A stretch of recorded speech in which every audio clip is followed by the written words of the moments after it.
Tradutor é o programa de entrevistas da pós-graduação em estudos de tradução da Universidade Federal de Santa Catarina.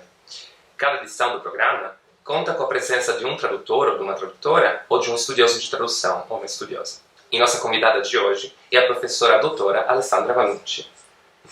Ela é dramaturga e diretora italiana, com graduação em Letras na Universidade de Bolonha e doutorado em Letras pela PUC do Rio. É professora de direção teatral na UFRJ. É autora de 10 peças encenadas e dirigiu cerca de 20 espetáculos, teatro de narração, comédia, circo e ópera, com ampla circulação no Brasil e na Itália. Seu trabalho foi agraciado com o Prêmio Shell, Prêmio Arlecchino d'Oro na Bienal de Veneza, Prêmio Interações Estéticas do MEC, Prêmio British Art Council e outros. Ativista de teatro do oprimido, desde 1993, coordena projetos e propõe metodologias no âmbito da luta pela cidadania e da luta feminista. Desde 2012, coordena o Laboratório de Estética e Política do UFRJ, com apoio do CNPq e da FAPERJ. Publicou ensaios, livros focando em ideias e artistas viajantes, como Uma Amizade Revelada, 2004, Crítica da Razão Teatral, 2005, Um Barítono em Trópede, 2008, Teatro no Brasil, 2011, A Missão Italiana, 2014. Então, Alessandra, nos conte um pouco, como foi o seu primeiro contato com o estudo de línguas estrangeiras e com a tradução? Foi inusitado, digamos, mesmo que para uma pessoa que se formou na Itália é bem normal. Eu fiz o liceu clássico, então durante alguns anos eu estudei grego e latim. Então o meu encontro com as línguas estrangeiras foi com duas línguas mortas. E o modo foi a tradução, então a gente não estuda essas línguas para falar, conversar e nem mesmo para ler, né? Mas sim para poder traduzir. O modo da tradução é a versão, e eu fazia uma média de 2 por dia, né? Cheguei a fazer do latim do grego para o latim. Então, dentro dessa prática inusitada, extravagante, que eu acho que só os italianos no mundo ainda praticam, e eu acho que desenvolvi algo em relação ao grego, especialmente, que eu curto muito. Vou tentar dizer o que é. Que é tentar entender a ideia daquele texto naquela língua que, inclusive, no caso do grego, tem um alfabeto diferente, não tanto como letras e palavras, e sim como imagem.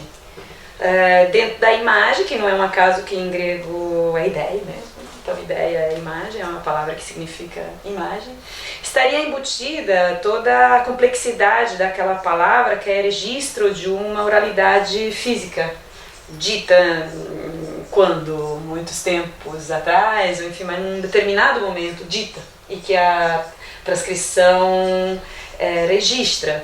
Então eu comecei a pensar, por exemplo, na possibilidade de inverter um pouco o processo tradutório, né, de tantas versões que eu fazia por dia, que seria então pensar assim, que aquela palavra nasce de uma batida de pé, que alimenta um passo de dança, que alimenta um tipo de respiração, que alimenta uma vocalidade, que dá uma métrica e que finalmente se torna palavra. Então tudo isso seria a ideia de texto que eu tentava capturar numa leitura assim.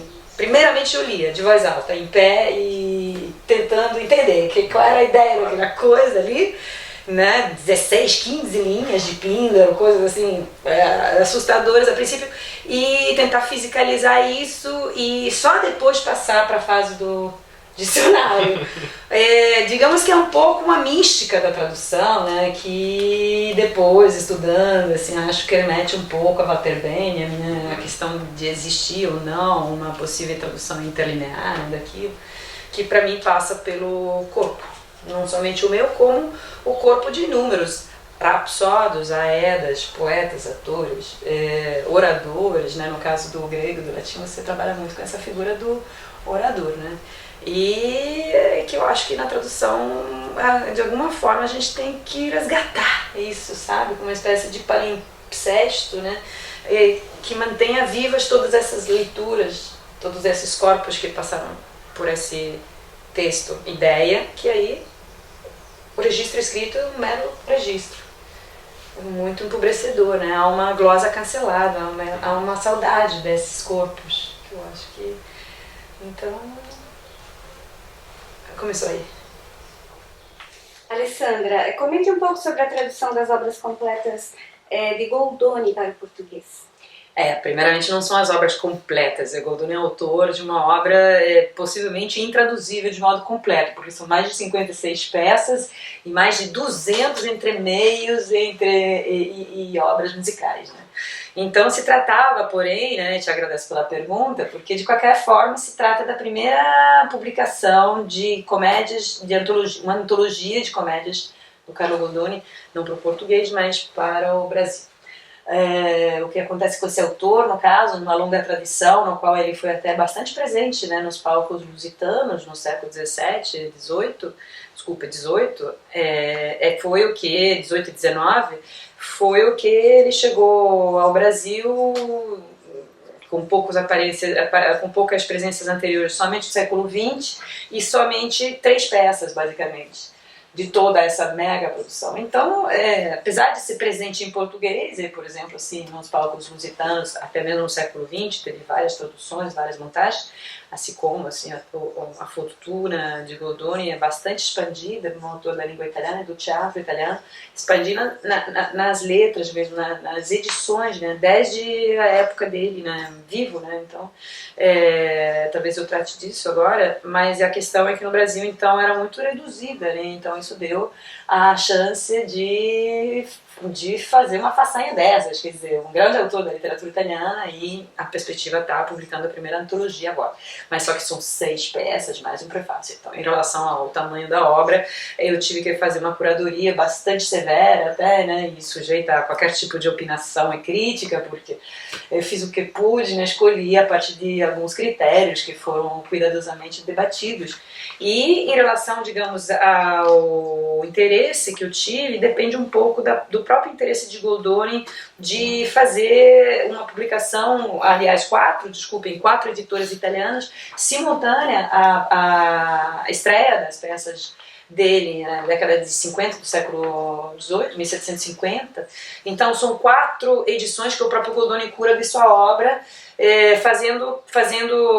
proemiando, né, introduzindo cada peça com um pequeno prólogo que ele titula de L'autore a chi legge, ou seja, o autor aos que leem. Então ele está lidando com um mercado que é um mercado teatral, certamente se a produção goldoniana nesses 10 anos de meteórica carreira em Veneza coincide com a fase de institucionalização do teatro italiano, no qual o público começa também a entrar em teatros cada vez maiores, pagar ingresso para isso, ter expectativas de temporada e, portanto, assim, conseguir manter uma produção profissional de companhias estáveis dentro dos teatros, e é bem nessa década, 1750, mas ao mesmo tempo ele lida com um mercado, com um público consumidor de obras de teatro que compram o livro e levam para casa, algo que hoje parece um sonho, né? Eu sonho que aconteça com esse livro, e me inspirou bastante nessa utopia de tentar, assim, que Goldoni certamente teve, né, de tentar retrabalhar, modificar, né, complexificar o gosto da recepção teatral através de um registro literário, né, passando pelos leitores. Né? Então o próprio Goldoni, de certa forma, se autotraduziu, digamos, de uma linguagem mais voltada para a cena, para um tipo de versão editada para o leitor, para as leitoras e os leitores. E depois, na vida de Goldoni, teve um outro movimento importante, né, apesar de ter sido uma vida bastante nômade, né, por causa assim, da vinculação que ele teve com o mundo dos atores, né, que era o mundo nômade. Mas no caso, ele especificamente, né, depois desses 10 anos de carreira meteórica no teatro veneziano, ele, e já assim famoso, né, por causa dos livros, numa plateia muito mais ampla da que poderiam alcançar suas peças nos teatros, nos palcos venezianos. Então é claro que as publicações fizeram ele famoso, ele foi muito traduzido em vida em vários países europeus, começou a ser plagiado, inclusive teve problemas, né, como todos os autores naquela época, é um princípio de autoria um tanto vago, né, então as pessoas ficavam se copiando, se o personagem andasse bem, o próprio Shakespeare fazia isso, Molière fazia isso, todos eles faziam isso. Então ele é convidado a seguir para Paris para dirigir lá a Comédie Italienne. E aí é uma questão importante porque ele vai passar os seus 31 anos da vida dele em Paris sem conseguir voltar. ou sem querer voltar, enfim, o ambiente parisiense era muito interessante, mas o que eu quero dizer, no caso, sem entrar muito no mercado parisiense, que era bem diferente do mercado veneziano, de certa forma era um pouco retrógrado em relação ao mercado veneziano, o mercado que diz respeito, digamos, ao consumo de obras italianas lá em Paris, né? É um mercado gigantesco, muito importante, mas um pouco retrógrado, né? Um pouco regressivo em relação à obra do Goldoni. E aí ele vira professor de italiano das filhas do rei. E ele ganha uma pensão e ele escreve nos últimos 5 anos da vida dele um belíssimo romance autobiográfico em francês que chama Mémoire. Né? Claro que estamos falando assim, de 1793, né? Tem Rousseau, Diderot, tem toda uma política cosmopolita ali no meio, né? Na escrita de uma autobiografia. E eu cheguei até, assim, me deu uma vontade de incluir um capítulo dos Memoirs aqui. E aí as suas próprias peças, ele se autotraduz para o francês, e as peças que ele escreve em Paris, ele escreve direto em francês, que é o caso de Levantai, o leque, nós traduzidos para o português o leque, em italiano o Ventaglio, que é a última peça dele, assim, que é encenada em Veneza, quando ele já não mora mais lá, né? Ele envia pelo correio. E aí, por exemplo, nesse caso, né, nas obras, eu prestei um pouquinho atenção a esses vários fatores. Um fator do ineditismo das obras do Goldoni, fazer uma curadoria que prestasse atenção e não repetir as únicas 2 ou 3 que já foram muito vistas. Uma só, no caso, tinha sido publicada, que é a Arlecchino, Servitore dei Due Padroni, eu não incluí, né? Pode parecer injusto, mas eu estou disposta à crítica, né? E um outro critério foi cobrir um pouco esse arco amplo da vida do Goldoni, né? A começar pelas primeiras peças que ele escreve quando ainda é advogado, terminando com O Leque, né? Que é uma grande obra da maturidade dele, escrita em francês e autotraduzida. E aí teve, obviamente, um problema filológico apaixonante, que seria qual versão das 4 que ele publica, e se conseguisse ainda, né, recuperar uma versão anterior, a versão de cena, seria mais legal ainda, né? Eu fiz um pouquinho um trabalho desse tipo, né, de tentar montar notas filológicas, de maneira que um outro critério que para mim foi bem importante nessa obra, e também posso apanhar por causa disso, seria dispor um repertório para atores, atrizes e diretores. Então, assim, pensar em fazer com que a língua de Goldoni, que tem muitas características teatrais e muitas características também de um valor social da palavra, uma palavra muito concreta, né? Isso diz respeito assim, a uma leitura crítica mesmo, é uma língua que ela resulta na tridimensionalidade da cena, né? E por isso que eu certa hora, coloquei atores para ler as traduções, e essas leituras foram influentes para mudanças de destinação final. A destinação final dessas comédias não é, assim como para o Goldoni, mesmo que ele escrevesse para os que leem, mas a destinação final não é o estante de uma livraria, de uma biblioteca. A destinação final que eu gostaria que fosse dada a essas peças é o palco, né? Então eu prestei bastante atenção em publicar um texto que seja muito sedutor para atores, atrizes e diretores, porque atores, atrizes e diretores sempre precisam de repertório. E o que vai acontecer com esse livro, que vai sair pela Perspectiva em 2020, é que vão receber 6 peças de um autor clássico, novas peças inéditas de um autor clássico, olha que beleza, que é para pôr em cena. É um repertório inteiramente, eu quero que as pessoas fiquem muito curiosas e montem imediatamente. Então, Alessandra, costuma-se dizer que cada autor escolhe seus precursores. O mesmo podemos dizer do diretor teatral, do tradutor de textos teatrais? Poderia falar um pouco sobre os autores, diretores, tradutores que você admira? De que maneira eles ou elas estão presentes no teu trabalho e na tua maneira de traduzir e adaptar? Muito, ou seja, me parece que uma metáfora que me representa bastante é a ideia do texto como um palimpsesto. Mas eu entendo assim, uma intertextualidade e uma intervocalidade também. Então, no caso da intertextualidade, um texto tradutório é um texto como um texto literário. Ele evoca, ou digamos, acumula, ou dialoga, ou repete em algum momento, né, todas as suas referências enciclopédicas no mundo da palavra escrita. Mas já o que se trataria de uma intervocalidade, o que eu penso dos precursores, outros corpos, para mim são todos os leitores daquele texto, e de que modo que cada leitor executa aquele texto, no sentido, digamos que, a leitura em voz alta, eu muito mais ainda, a dicção da poesia, a interpretação de um ator, a visualização em outros sentidos, né? Como que outros sentidos também colaboram nessa intervocalidade, né? Que certamente extrapola o sentido da visão, que é aquele que é implicado na escrita. E por isso que eu penso assim na inteligência dos latinos de considerar a leitura um gênero vicendi, né? E a literatura um gênero oral. Porque a literatura ela tem essa final, que não tem que ser final, né? É uma passagem pela escrita, que é uma redução bidimensional, no qual me parece que uma tradutora precisa sempre perceber a latência da oralidade, desse vazio vocal que é repleto de precursores.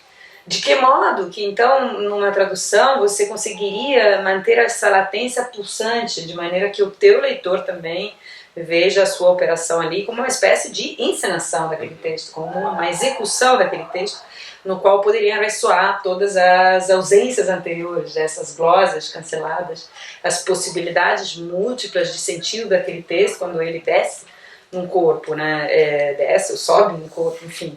Aí me parece que a tradução aí sim demonstra, de certa forma, a essência aberta da obra. Ou seja, algo que só se completa a cada encenação de cada leitor e permanece sempre aberta para uma nova encenação, uma nova leitura, né? Então, se a gente for entender o tradutor, a tradutora, o trabalho do tradutor nesse sentido,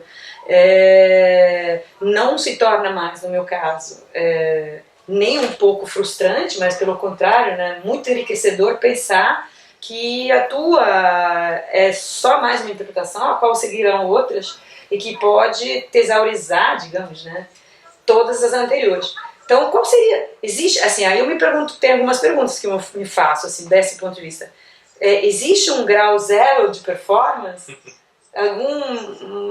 Algum formato de execução desse texto e tão próximo assim, ao original, que não é para mim esse registro escrito, mas é um formato inicial, digamos, no caso do teatro, seria um improviso do ator, a qual a gente possa encostar, e até uma pergunta um pouco retórica, porque eu acho que não, evidentemente, né? E outra pergunta, o texto contém instruções para a sua execução? Aí já acho que sim, eu acho que a tarefa de um tradutor do teatro, eu não sei te dizer se eu afirmaria isso em relação a um texto que não seja destinado ao palco, mas ali, no caso do Goldoni, por exemplo, não somente são textos destinados ao palco, como também são textos que vêm do palco. Não é um autor que não escreveu essas obras num escritório isolado, mas sim ele fazia parte de uma companhia teatral. Foi o primeiro autor italiano a viver do seu trabalho de autor teatral. Ele foi contratado no primeiro ano de sua carreira teatral, depois que ele já tinha nas costas quase 20 anos de advocacia, então assim, se trata de um autor maduro, que abandona a advocacia por causa de um contrato com Girolamo Medebach, que é grande capocorno veneziano, e promete ao Girolamo Medebach 8 comédias, executa 16, escreve 16 na primeira temporada. Né? Contato com os atores, né? Então, nesse sentido, me parece que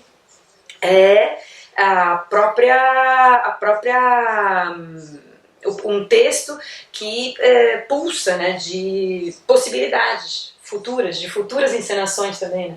De que modo então que um tradutor poderia estar capturando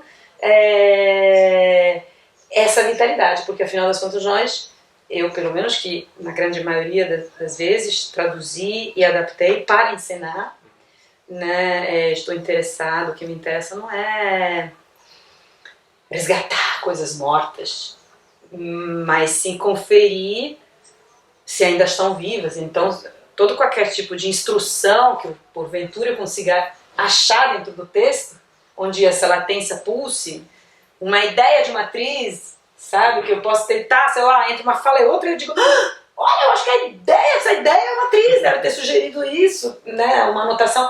É uma riqueza que precisa ser registrada pelo texto e muitas vezes, é claro, a gente se pergunta se a escrita tem essa potência, né? Porque como você vai conseguir essa tarefa impossível dos assistentes de direção, né? Como que uma página de caderno pautada né, numa disciplina da escrita tão redutiva, pode dar conta de um ensaio teatral. Não pode dar conta. Muita coisa fica perdida. Então acho que a tradução nesse caso, quando se volta para a cena novamente, ela precisa se multiplicar seus recursos para conseguir manter os 5 sentidos ativos nesse registro que se dá à visão, à leitura, digamos. Né? Então, me parece que a leitura é do âmbito da visão. Né? Alessandra, adaptação e tradução, que conexões podemos estabelecer? E qual é a atualidade da tradução e adaptação do teatro grego? Você poderia falar um pouco sobre esse trabalho? Absolutamente. Apesar de eu ter traduzido somente uma peça do grego, já vou falar qual, e é uma grande peça.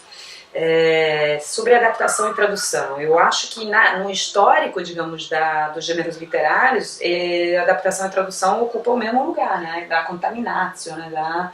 da aproximação interpretativa, da glosa, né? Então, eu me inspiro bastante nesse lugar, até porque me convém, porque aí, sendo eu uma diretora de teatro, que em boa parte traduzi peças para a minha própria encenação, essa ideia me legitima a apropriações. Agora, que tipo de apropriações que eu acho interessantes nesse percurso da tradução adaptativa mesmo? Me parece interessante resgatar, né, a versão palimpsesto do texto, ou seja, outras intervocalidades. Me parece, como já falei, né, me parece interessante também, e em muitos casos, quando eu vou dirigir, é necessário realocar aquele texto na voz dos atores. A gente diz mastigar o texto, né? A gente diz embocar o texto. Então, permitir que aquele texto, na língua de chegada, recupere o ritmo do original, mesmo que em alguns casos tenha que sacrificar a fidelidade à letra. Né? Então, se for uma fala cômica, o primeiro objetivo é que ela faça rir. O primeiro objetivo para mim não é que ela seja idêntica ao sentido originário, porque é bem possível que essa referência não coincida, não corresponda, entende? O que fazia rir o público grego? Não sabemos, né? Bem possivelmente não é a mesma coisa que nós faz rir, né? Então me parece que esse tipo de adaptação não somente é permitida, legítima, como é importante. Agora o que eu faço? Eu coloco a minha versão no texto e coloco uma nota filológica precisa com a versão original também na nota, né? Mas eu fico pensando, assim, o leitor consulta a nota filológica e pode até consultar o dicionário, se ele quiser, ele vai lá, consulta a palavra no original, faz sua própria tradução. Mas o espectador, ele não consulta notas filológicas, ele não leva dicionários para o teatro. Então, por isso que eu coloco essa versão que funciona, embocada para o ator, no texto, e a variante original na nota. De certa forma, assumindo que a minha versão é efêmera. Ela pode ser mudada, modificada. E em relação ao texto grego, tinha mais uma coisa que eu queria dizer, que a alocação digamos, ambiental. Então, não se trata de nacionalização de clássicos, que é um critério também para tradução e adaptação. Por exemplo, no Brasil houve teatro de arena, né? Há uma prática assim, de nacionalização, não é a minha, eu não quero diminuir a distância, né, do clássico, mas uma realocação no sentido de fazer com que o público entenda que lugar é esse.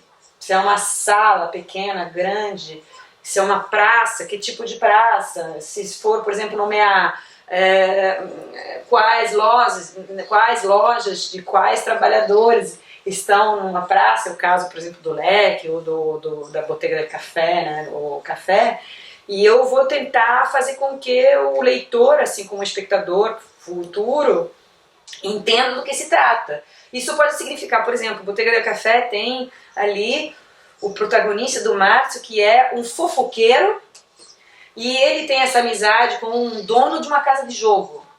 E nessa casa de jogo se joga pôquer e outros jogos que não correspondem, no caso, né, a uma compreensão que poderia ser no caso do que é um jogo de rua, né, para o Brasil. Aí, por exemplo, nesse caso, eu tomo uma decisão radical, chamo ele de bicheiro, o jogo é o bicho mesmo, e coloco lá uma nota na qual, porque o bicheiro, por exemplo, ele tem uma é uma localização na rua que corresponde muito bem a esse tipo de jogo, que era de rua também, né? Que é o que esse dono da casa de jogo, ele trabalha o tempo inteiro. Porque senão o espectador vai estranhar, né? Como que isso aí se dá na rua, sabe?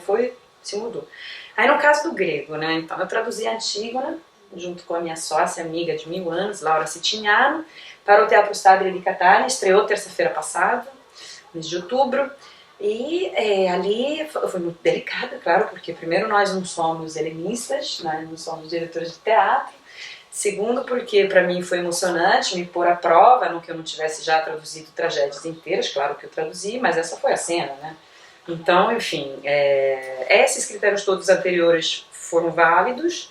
E eu falaria de outra coisa também, que diz respeito especialmente à estrutura da tragédia, que praticamos mudanças consistentes, tanto que foi escrita a Sociedade dos Autores Italianos SIAE como adaptação minha mesmo, consistentes no tratamento do coro. Né? Nesse caso se tratava mesmo de uma demanda da diretora, que eu acho que é a Laura Citignano, minha sócia, que eu não encenei essa peça. Então significa, por exemplo, que o primeiro coro, o primo Stásimo, né, na entrada de Creontes, foi apropriado por soldados. Então, ao invés de ter um coro distanciado de Creontes, que comenta e elogia, né, é um panfleto elogiativo que eles fazem, das ações do tirano, o que há é ele voltando da batalha junto com seus soldados que exaspera, né, o canto de vitória, né, num PA. E por aí vai, né? Teve o terceiro, se não me engano, o terceiro Stásimo, a terceira entrada do coro, foi modificado o ritmo. Né? Porque se trata, quando é do coro, de um tipo de textualidade que no teatro grego você dificilmente entende, a não ser com o formato de dança. Tanto é que são coros inversos que você pode muito bem bater no pé. Eu tenho um passado muito forte bailarina, a primeira coisa que eu faço quando eu leio aquilo em grego, eu levanto e danço, porque aquilo ali foi produzido a partir da inspiração e da dança. Né? É um texto que muitas vezes não faz sentido, num sentido que a gente procura conteúdos ali que possam ter uma relação dramática com o resto da peça, mas não tem. E aí o que eu fiz? A gente aumentou o ritmo, né? Fui procurar um ritmo que pudesse caber naquele momento, achei um ritmo que eu achava interessante, busquei uma música que foi Chico Buarque, O Que Será Que Será, comecei a cantar e fiz a tradução a partir que se encaixasse nesse ritmo. O último Stásimo do coro, problema também de direção da peça, né? Muito séria. A Eurídice entra no último ato da Antígona e diz uma fala. Uma fala. Isso podia ser cabível no teatro grego, que usava máscara e não havia muita evolução psicológica dos personagens, nem mesmo dos atores. Mas hoje você contratar uma atriz para ela dizer uma fala na última cena, do último ato da tragédia, não pode, cara. É muito desarticulador né, do tipo de coerência que a gente deseja, que é mais impactante, talvez um pouco mais cruel, inclusive, né? E aí a gente integrou o coro na fala de Eurídice, e ela diz o coro todo, né, adaptado, segui, cortei praticamente tudo, porque ali havia uma certa repetição, né, o Creontes, como sempre nas tragédias, né, tem uma reflexão sobre a desgraça, sobre os motivos da desgraça, e aí a gente entrou ali, eu estou falando de uma adaptação, tá, você tem que entender, mas a gente entrou ali num tipo de linguagem que eu diria mais próximo de uma tragédia moderna contemporânea, Thomas Bernhardt, ou eu mesma, o modo como eu escrevo, né, que é uma palavra bala, né, uma palavra projétil, muito contundente, né, muito impactante, sem ênfase, sem retórica e sem nenhum tipo de repetição. Então isso... nossa tradução do grego, eu assumi até por escrito, assim, essas coisas que eu estou falando para você também, escrevi no programa da peça, né, assumi que se tratava de fazer com que o texto fluísse o máximo possível na direção dos atores, né, que os atores pudessem realmente chegar à essência da tragédia, que é afetos humanos, né, ali em grau máximo de exasperação, né, de desespero, né, de catastrofé, né, como eles chamam, né, então... no caso, o italiano contemporâneo, ele não tem um registro trágico, a não ser do Pasolini, mas o próprio Pasolini, né, traduz e traduz muito adaptado, né, traduz do latim, do grego, e traduz muito adaptado, né, e até no caso do Vantone, por exemplo, ele traduz do Plauto para o dialeto romanesco. Então, eu diria que o italiano, porque aí eu estou falando de uma tradução do grego para o italiano, então já um conhecimento da língua diferente. O italiano, ele, como dizia Gramsci, né, ele tem o italiano literário, ele é totalmente distante da linguagem oral, falada. Quando isso se torna teatro, produz uma distorção gigantesca, né? Gramsci dizia que era uma doença do italiano literário, porque você vai ver uma peça e os personagens falam de uma forma compreensível que ninguém fala, assim, né? Então me parece que, assim como o Pasolini, aí distancia o trágico de uma forma que não sente mais nada, o espectador não consegue sentir com aquelas falas todas empoladas, né? É uma possibilidade, tá? Estou dizendo que tô citando aqui, tô do lado do Pasolini, né? Porque o Pasolini, por exemplo, adapta, né? Poderosamente. Adapta para trazer a linguagem no lugar do trágico cotidiano, sabe? Para que exista uma empatia com aqueles personagens e não uma museificação daquele texto, né? Que não é o caso. Antígona, claramente tem uma presença, um impacto de atualidade monstruosa, né? Assim, do próprio personagem, né? Mas a gente notou que algumas traduções não conseguem dar conta dessa bomba, dessa injeção de adrenalina, né? E acaba passivando a personagem, percebe? Porque por uma mal reposta, na minha opinião, questão de fidelidade. Então, Alessandra, o seu pensamento e a sua produção têm como uma das bases o ativismo teatral.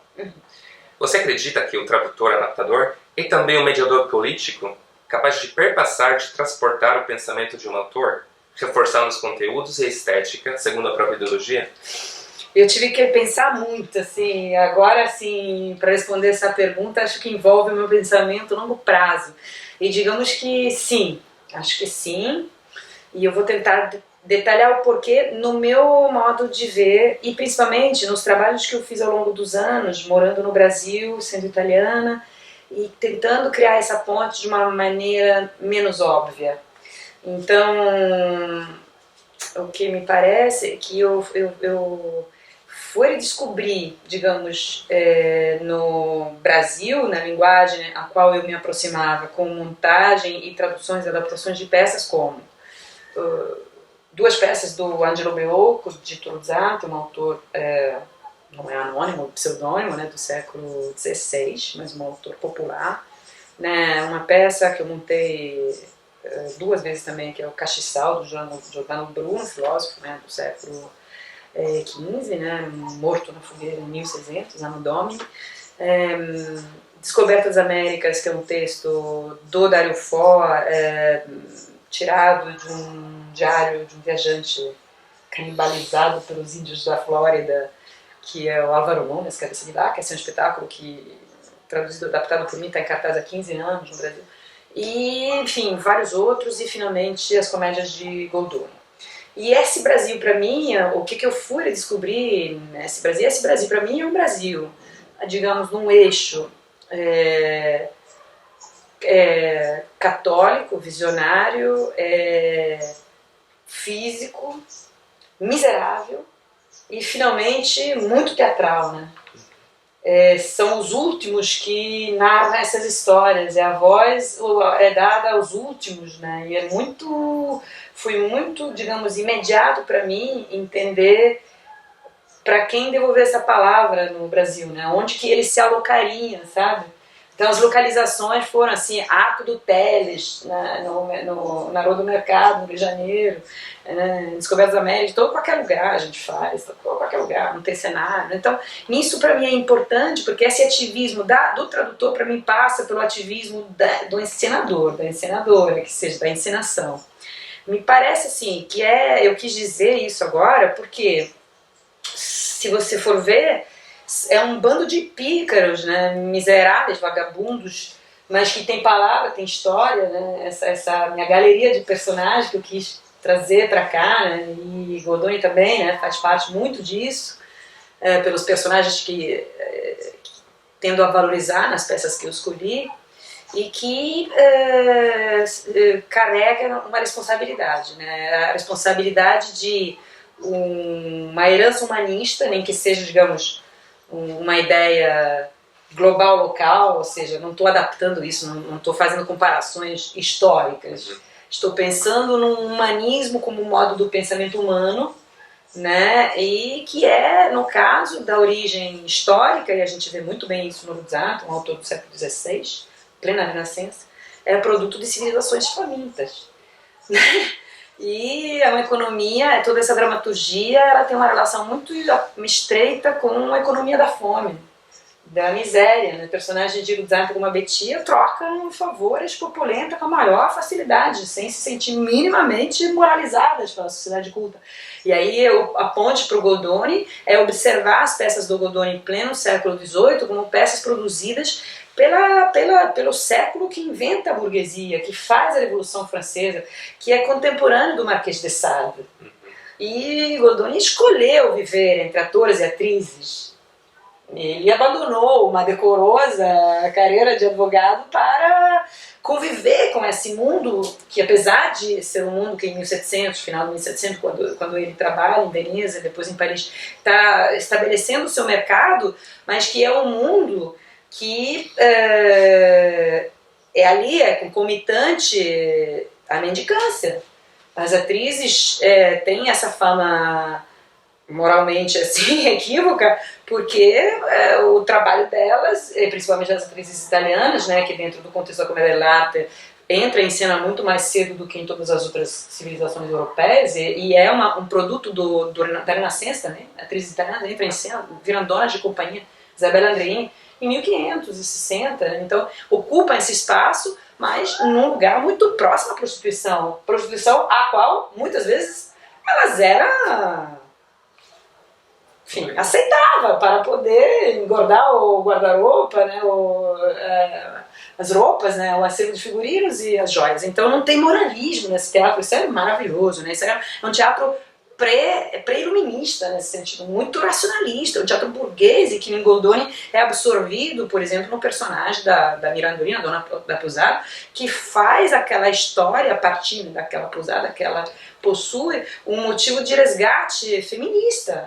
Ela começa a peça sendo objeto de desejo de todo mundo, que os homens disputam ali, eu tenho mais dinheiro, mas eu tenho mais ideias, mas eu sou mais viril, mas eu vou pegar ela, e a peça termina que ela diz, você pode ir, vou casar com você que é o proletário, vem cá, e assim, ela assume esse lugar, escolhe, e isso está muito escrito, registrado na dramaturgia, na linguagem, né? Então, me parece que o ativismo consiste, às vezes, em escavar, né, esse subtexto humanista nesse modo amplo que eu tentei explicar, né, que não é uma referência histórica precisa, mas é um modo de pensamento num país como o Brasil, que é um país latino, né? Então, assim, digamos que me incorporo muito mais, né, e o Brasil uma injeção de adrenalina para a Europa, para uma europeia que vive aqui, porque mostra como a nossa pátina de civilização é muito fina, cara. Você faz assim, ela sai, né? Incorpora muito essa cultura toda, que é uma cultura latina, um pouquinho no oposto do que poderia também ser afirmado no Brasil, da cultura americana, norte-americana, que é uma cultura protestante, que é completamente diferente dessa que eu descrevi. E para mim se trata de fortalecer, né, essa cultura humanista que, seja na Europa como no Brasil, acho que no Brasil é muito visível isso, mesmo na aparente emancipação contemporânea, né, das mulheres, por exemplo, ela convive com persistentes condições de escravização e de opressão, né? Então, nesse sentido, me parece que essa dramaturgia, ela é ativista, e traduzir essa dramaturgia é potente, é forte, traduzir para encenar, porque mostra como as obras, por mais clássicas ou anacrônicas que sejam, elas têm uma potência de compreensão do humano para além, né, das aparências. Mas aí, pois é, o tradutor é muito importante, porque para você resgatar, por exemplo, esse pensamento que eu descrevi, que é um pensamento assim, uma interpretação minha do Ruzzante, né? Ali é a renascença pelo avesso, aquilo ali está escrito lá, é o cruesso mundo, o mundo pelo avesso. É a sociedade renascentista vista numa ótica cruel, de cruel degradação do ser humano. E você resgatar isso no texto, você tem que perpassar a aparência com que, por exemplo, o Ruzzante é montado hoje na Itália, no qual assim, a dificuldade ali é a não tradução. Percebe? Porque quando você tem o texto original, você não, de certa forma, você tem com as mãos atadas, né? Você tem que fazer aquilo naquele dialeto vêneto sem nenhuma modificação. E aquele dialeto vêneto, no Agreste, né, que você, o filólogo sabe, né, a potência daquilo, do Ludovico Zorzi, né, sabe a potência daquilo. Mas quando você assiste hoje em teatro, parece que aquilo ali, né, é um museu bucólico, né, do Agreste bucólico. E ali dentro, pelo contrário, tem uma potência muito grande. Então, me parece que o ativismo do tradutor, já que a gente pode traduzir, que é muito bom, é ir buscar aquelas 150 palavras que, né, nos Heredores de Pádua de 1534, quando Ruzzante, esse personagem fabuloso, né, atuava com a sua companhia de cômicos viandantes que ia nos casamentos fazer a farsa do corno. Quer dizer, que tipo de ambiente é esse, entende? E que tipo de sátira violenta, agressiva que isso coloca quando o Ruzzante chama em cena toda vez alguém que retorna da guerra e encontra a situação familiar completamente desorganizada, a mulher está dando para três, entende? E tudo assim num ambiente economicamente absolutamente compreensível, né? Precisa comer, né? Alimentação. E você então escavar, né, como é que é a insurgência do capital, a escravização de mão de obra, escravização de corpo da mulher, está retratado ali dentro, né, para além da aparência linguística. E aí você consegue colocar, no caso da tradução, você tem uma ferramenta para colocar isso no texto, né? Por exemplo, então, quando eu traduzi o Ruzzante, seja da primeira como da segunda vez, mesmo que fossem duas opções diferentes, foram duas traduções bem diferentes, mas foi escolher utilizar, empregar um vocabulário de 150 palavras. No caso, o Ruzzante foi feito na Rua do Mercado, que eram falados por mendigos na Rua do Mercado. Aí eu traduzi o texto usando aquelas palavras, 150 palavras, porque me parece que era a dimensão de recepção correta, né? E para devolver ao texto a potência que merece, né?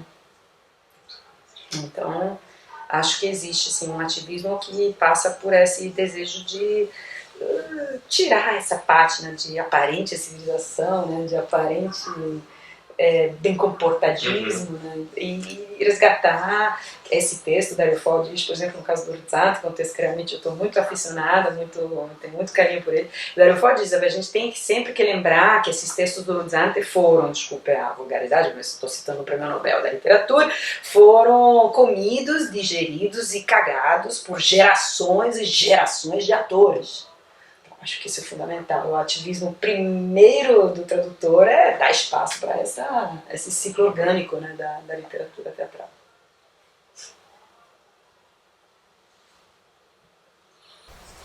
Muito obrigada pela participação, Alessandra. Eu que agradeço. Obrigado mesmo.